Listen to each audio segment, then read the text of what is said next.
Hello students, this video is part 2 of the chapter Light, Shadows and Reflection.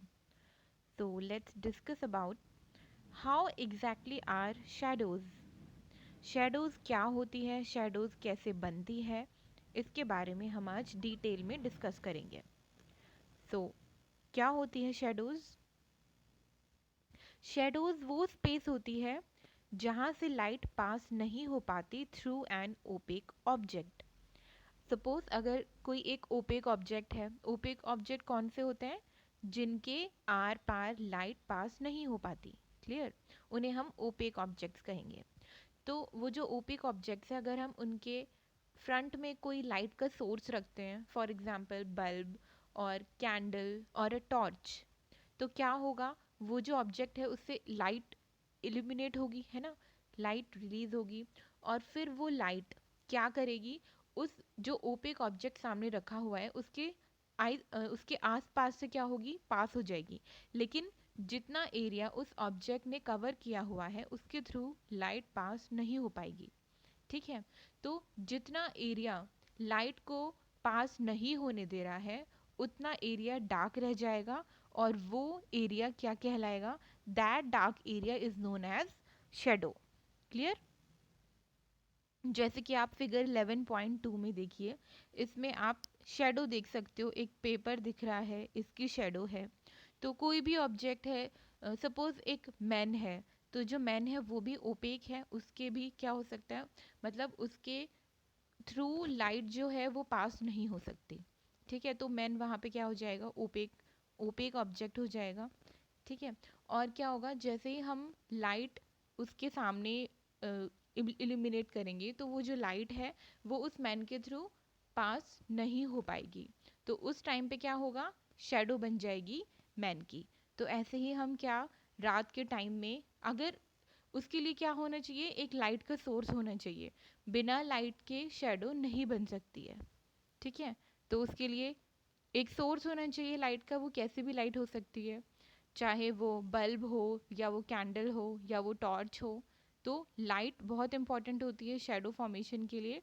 और second thing क्या important होती है, second thing होती है ओपेक ऑब्जेक्ट, या फिर कई बार ट्रांसल्यूसेंट ऑब्जेक्ट जो होते हैं वो भी शेडो फॉर्म करते हैं, क्योंकि उनमें से भी कुछ लाइट पास हो जाती है, कुछ रिफ्लेक्ट हो जाती है, कुछ एब्जॉर्ब हो जाती है ना. तो उस टाइम पे भी क्या होता है, उस केस में भी शेडो बन सकती है कुछ केसेस में, ट्रांसल्यूसेंट ऑब्जेक्ट के केस में.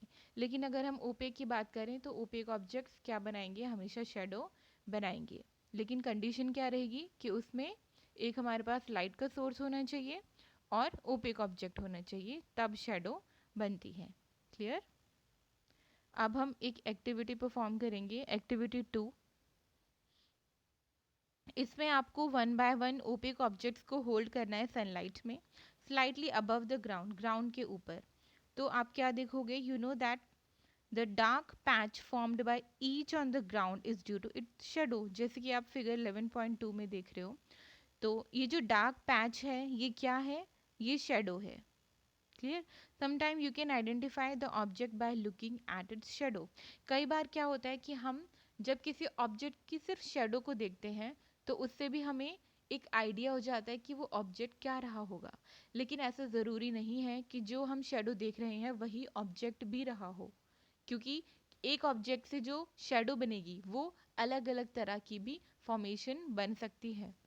जैसे कि आप देखिए यहाँ पे फिगर 11.4 में, इसमें हैंड पॉस्चर्स को इस तरह से फॉर्मेशन दी गई है कि इसमें आप एनिमल्स के फेसेस देख सकते हो, है ना, shadows of animals hidden in your hands.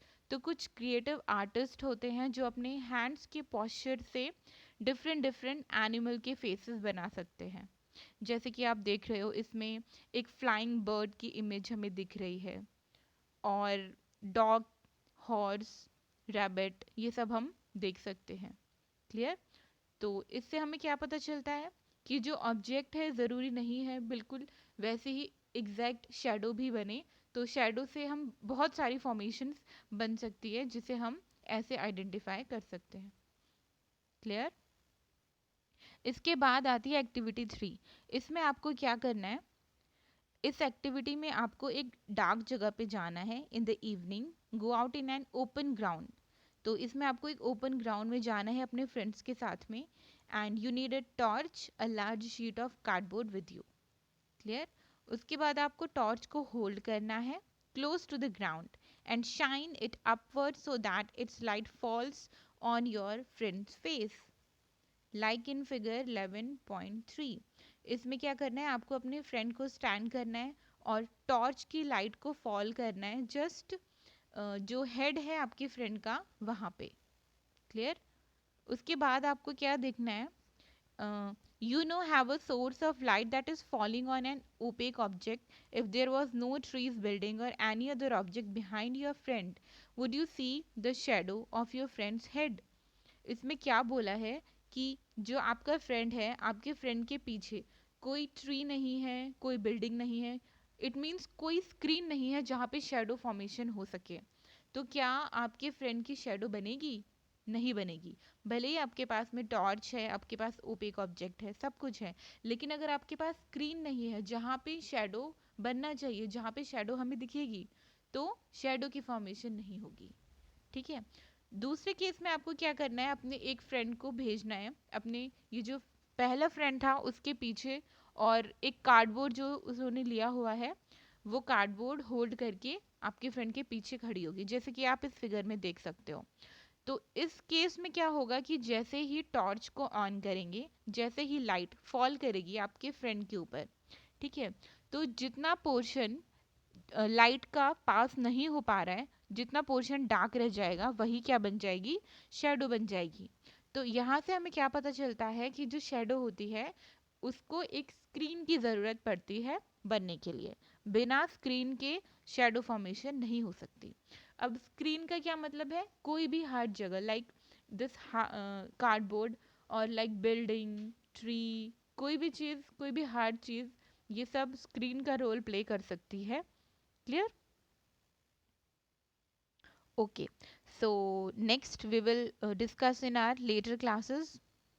Thank you.